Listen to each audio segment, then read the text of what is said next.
Hey everybody, welcome back to the Barclays Brief. It's Ronnie. It's Monday, March 9th, and I'm here in our recording studio in New York with Ajay, who's become a frequent guest on the pod, which should tell you a lot about the state of the world so far in 2026. Ajay is our chairman of global research and one of our top thought leaders on markets and macro, particularly at important moments like this one. Ajay, let's just get right into it because there's so much to cover. There's so many forces at work in geopolitics, the broader business cycle, and markets right now. For the first time in months, markets are really starting to react and build in more risk premium across the board. As I look at screens this morning using the VIX as a barometer, we're printing in the 30s, which is generally an unsustainable level absent a lasting shock. What's your framework for evaluating it all? Good morning, Ronnie, and good to be back. What I care about primarily is transmission mechanisms, and I'll give you a couple of examples. Right now, for example, everyone is fascinated by the spot price of oil. Will it go to 105, 110, 120? I don't care that much. What I care about is how long oil will stay elevated in the market's mind and in reality. Because if it stays elevated, if it stays above $100 a barrel for 6 months, that's the point at which I'm going to start to change my economic forecasts in the US, in Europe, and so on. And similarly with private credit, the fundamentals look poor, the headlines are god-awful, but once again, are things moving quickly enough and big enough to take down a $31 trillion economy? We've seen these episodes before, Ronnie. We saw it during the SVB scare. We saw it during the commercial real estate scare in the United States. The transmission mechanism, the magnitude of it matters more than people think. And then finally, it's important not to lose sight of the bull case. AI use cases keep coming up. Hyperscalers upped their spend. There is a secular CapEx cycle between AI, the energy build-out, and defense in the US, Europe, and Japan. So look, at this point, it's as much qualitative as quantitative. And much as I hate it, near term, it's going to be driven by the headlines. I love your balance. I really appreciate the way you think about how markets are efficient and how they deal with certain issues and certain outcomes. I think it's a good reminder in times like this. You mentioned the transmission mechanism of oil. Let's move that into the topic of inflation, which is a big one for everybody. We were seemingly in a really good place from an inflation expectations perspective. You had oil down, you had expectations of AI being deflationary. With the recent moves and the recent events, do you feel like those inflation expectations have changed in a sustained way in your eyes? I don't. Now, look, I'll preface this by saying I do think too much was being made, even a month ago when the conflict was not on the horizon, of the deflationary functions of AI in this business cycle. Don't get me wrong, AI is a game-changing technology. It's going to do massive things for improvement in the quality of life for the vast majority of the population. It's going to change how we approach work. You're going to see services firms in particular already take advantage of this technology. We see it in tech, we see it in finance. But once again, for AI to lower inflation across the global economy, I just don't think it's an issue for this business cycle. I don't think the Fed is going to cut 150 basis points by the end of 27 simply because it points to inflation and says, look how low it is and it's all because of AI. Now, on the other hand, you asked about the price of oil and you are right. Inflation expectations start in a comforting place. Governor Waller of the Fed said it best last week when he said, look, this is a one-time increase in price levels and that's it. And the Fed's going to ignore it unless it starts to change medium-term inflation expectations, which it shouldn't.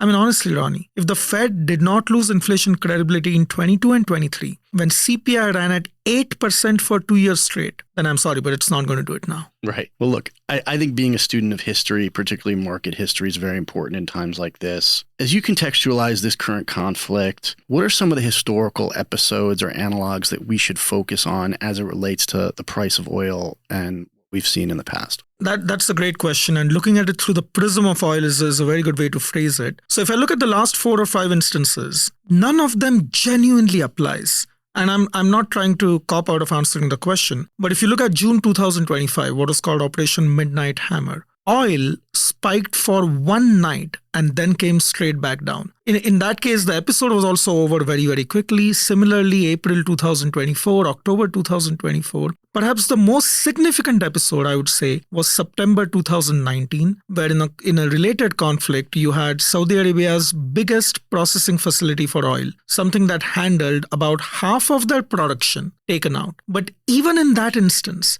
oil went up 15% overnight, but then over the next couple of weeks started to come down as production resumed. Now, if I take the other side of the spectrum, a point at which oil had a really big impact, it was clearly the first Gulf War, where oil went from $17 a barrel to over subsequent months over $40 a barrel. But even there, Ronnie, the day on Jan 1991 that the war actually started, oil fell 33%. Its single biggest drop in one day that I can remember. Right now, that's pretty incredible when you think about it. It is amazing, right? I mean, I guess where I stand is you're probably somewhere between the 2019 episode, Ronnie, right now. Yeah. In terms of seriousness versus at the far end of the spectrum, what happened in 1990-91. But I think the real lesson is you just have to be very balanced around all this stuff. You have to be very balanced. You can't get swayed by headlines. And speaking of being balanced, I want to know where your head is at, how balanced that is, because I'm not letting us get out of the studio without you sharing your views on the current situation.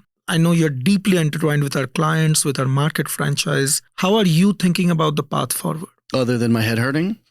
So look, this is obviously a very hard and confusing time.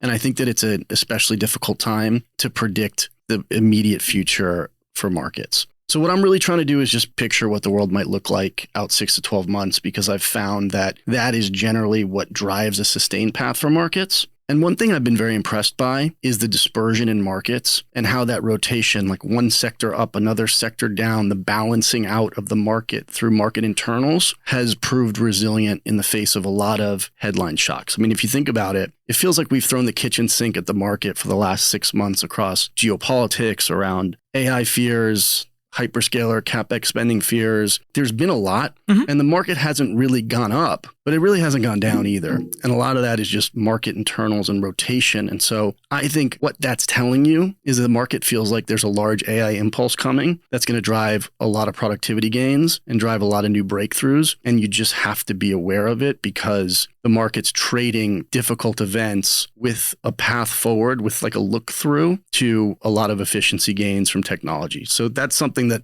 I'm paying a lot of attention to. Along the same lines, we're super lucky. Our US internet analyst, Ross Sandler, is as good as it gets. I get to catch up with him frequently to my benefit. He and I spent a bunch of time together on Friday. And one thing that he's focused on is the growth rate and the ramp for Anthropic. This is the company that's reached 20 billion in ARR, the fastest of any company on the planet. And what are they doing? They're working closely with the Mag 7.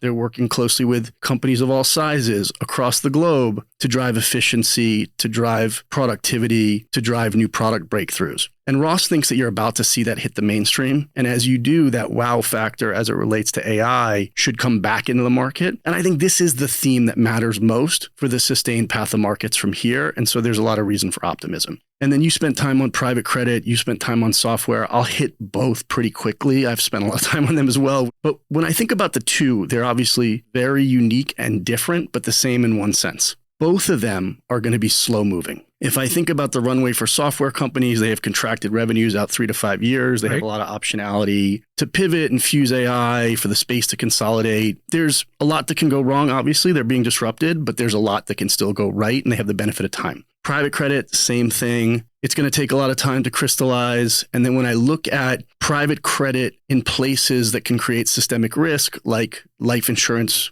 company balance sheets and general accounts here in the US, it's a tiny fraction of the assets. And I don't expect even draconian scenarios there to create systemic issues. So when I look out 6 to 12 months and I think about the things that matter, I see a pretty nice path forward for markets as we kind of get through what we're dealing with in the here and now. Fair enough. Yep.